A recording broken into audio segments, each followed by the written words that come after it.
அன்பு தமிழ் நெஞ்சங்களுக்கு ஆஸ்ட்ரோ தமிழ் மகளின் இனிய வணக்கங்கள். இன்றைய பதிவில் துளாராசியில் பிறந்த நண்பர்களே, வாழ்க்கையில் நம்முடைய பிறப்பையும் இறப்பையும் மாற்ற முடியாதுங்க. அது நம்ம கையில் இல்லை. நம்முடைய தாய் தந்தையை மாற்ற முடியாது, உடன் பிறந்த சகோதர சகோதரிகளை மாற்ற முடியாது. இதை எல்லாத்தையும் தலையெழுத்துன்னு கூட சொல்லலாம், விதின்னு சொல்லலாம். அப்படிப்பட்ட சில பிரச்சனைகள், சில விஷயங்கள் அது மாற்ற முடியாத தலையெழுத்தாக இருக்குங்க. ஆனால் அதையும் அந்த பிரச்சனையையும் மாற்றக்கூடிய வழி இருக்குது. அது ஆயுத எழுத்தாக நின்று செயல்பட போகுதுங்க.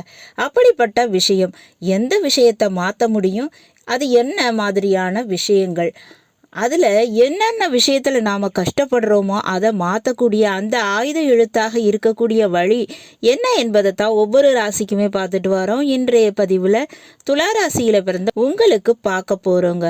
வாழ்க்கையில் மறுக்க முடியாத, தடுக்க முடியாத தலையெழுத்து, அதை மாற்றக்கூடிய ஆயுத எழுத்து என்னன்னு பார்த்துடலாம். பதிவினை முழுமையாக பாருங்கள். பதிவு பிடிச்சிருந்தா லைக் பண்ணி கமெண்ட் பண்ணி மற்ற நண்பர்கள் உறவினர்கள் பயன்பெற அவங்களுக்கும் ஷேர் பண்ண மறந்துடாதீங்க.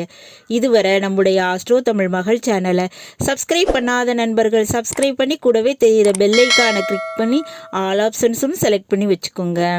துளாராசியில் பிறந்த நண்பர்களே, எது நடந்தாலும் சுபமாக இருக்கணும். வெற்றி, லாபம், அதிர்ஷ்டம், சுகம் இதெல்லாம் நல்லதுன்னு சொல்லலாம். அப்படிப்பட்ட விஷயம் துளாராசியில் பிறந்த உங்களுக்கு முக்கியமான இந்த விஷயத்தில் பிரச்சனைகள் ஏற்படுங்க. அது என்னன்னு பார்த்தோம்னா, வண்டி வாகனம். பொதுவாக இந்த கார் போன்ற வாகன விஷயத்தில் அடிக்கடி செலவு வருங்க. வண்டியை மாற்றுறது அப்படின்றது உங்களுக்கு அடிக்கடி நடக்கும். காரணம், இந்த துளாராசிக்கு 4ஆம் வீடான மகர ராசியில தான் குரு பகவான் நீசமடைகிறாரு. அதுதாங்க. அப்போ அந்த விஷயத்தில் செலவு என்பது வந்து கொண்டே இருக்கும். வாழ்க்கையில் வண்டி வாகனத்தை மாற்றுவதற்காக அதிகமாக செலவு செய்வீங்க. ரெண்டாவதாக படிப்பு விஷயம். உங்களுடைய படிப்பு விஷயத்தில் ஒரு தடை, நஷ்டம், கஷ்டம், விரயம், செலவு இதெல்லாம் ஏற்பட வாய்ப்பு இருக்குங்க. அதுபோல் உங்களுடைய பிள்ளைகள் விஷயத்தில் அவங்களுக்கும் படிப்பில் பிரச்சனைகள், கஷ்டங்கள், செலவுகள், கடன் ஏற்படக்கூட வாய்ப்பு இருக்குங்க. மூன்றாவதாக பார்த்தோம்னா சொத்து விஷயம். சொந்த வீடு, இதில் பிரச்சனை, கடன், சொத்து பிரச்சனை ஏற்படுவதற்கு வாய்ப்பு இருக்குங்க. தாய் வழி உறவுகள்கிட்ட சில பிரச்சனைகள், கஷ்டங்கள், சங்கடங்கள் ஏற்பட வாய்ப்பு இருக்குது. இந்த மாதிரியான பிரச்சனைகள் எல்லாமே உங்களுக்கு ஏற்பட வாய்ப்புங்கிறது அதிகமாக இருக்குங்க. ஏன்னா துளாராசிக்கு அதிபதியான இந்த சுக்கிரன் 6ஆம் வீட்டில் உச்சமடைகிறாரு. அப்போ வேலையில் எப்போவுமே ஒரு அதிருப்திங்கிறது உங்களுக்கு இருந்து கொண்டே இருக்கும். இந்த பிரச்சனை இருந்துச்சுன்னா அந்த தலையெழுத்தினை மாற்றக்கூடிய ஆயுத எழுத்தாக உங்களுக்கு இருக்கக்கூடியது என்னன்னு பார்த்துடலாம். எப்பவுமே இந்த குரு பகவான் கடகராசியில் உச்சமடைகிறாரு.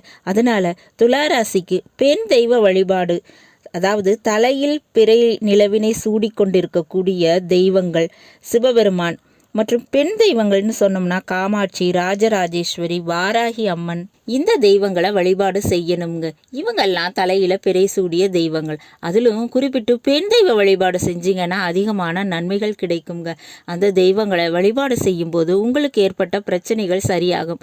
படிப்பு விஷயத்தில் பிரச்சனை ஏற்பட்டுச்சுன்னா நீங்கள் அந்த படிப்பு விஷயத்தை ஃபீஸ் கட்டுறது அல்லது அதுக்கு உரிய முயற்சியை ஆரம்பிக்கிறத வியாழக்கிழமை செய்ய ஆரம்பிக்குங்க. இப்போ வாகனம் வாங்கக்கூடிய விஷயமா இருந்துச்சுன்னா அதையும் நீங்கள் வியாழக்கிழமை செய்கிறது நல்லதுங்க. அது காரியத்தை நஷ்டமாகாமல் நடத்தி கொடுக்கும். அதுபோல் சொந்த வீடு கட்டுறதை ஆரம்பிக்கிறது வியாழக்கிழமை, திங்கக்கிழமை ஆரம்பிக்கலாம். அது நிச்சயமாக உங்களுக்கு நன்மையையும் வெற்றியையும் பெற்றுத்தரும். அப்படி இந்த வியாழன் மற்றும் திங்கக்கிழமைகளில் உங்கள் காரியங்களை நீங்கள் செய்ய ஆரம்பிச்சிங்கன்னா அதில் நீங்கள் வெற்றி பெறுவது நிச்சயம். ஆயுத எழுத்தாக உங்களுக்கு நான் மேலே சொன்ன இந்த தெய்வ வழிபாடுகள் எல்லாமே உங்களுக்கு வழி நடத்தும். குரு பகவான் தட்சிணாமூர்த்தி வழிபாடு செய்யுங்க. திரு ஆலங்குடி, திருச்செந்தூர் போன்ற குரு தலங்களுக்கு சென்று வழிபாடு செய்யுங்க. நிச்சயமாக நன்மை, வெற்றி இதெல்லாம் கிடைக்குங்க.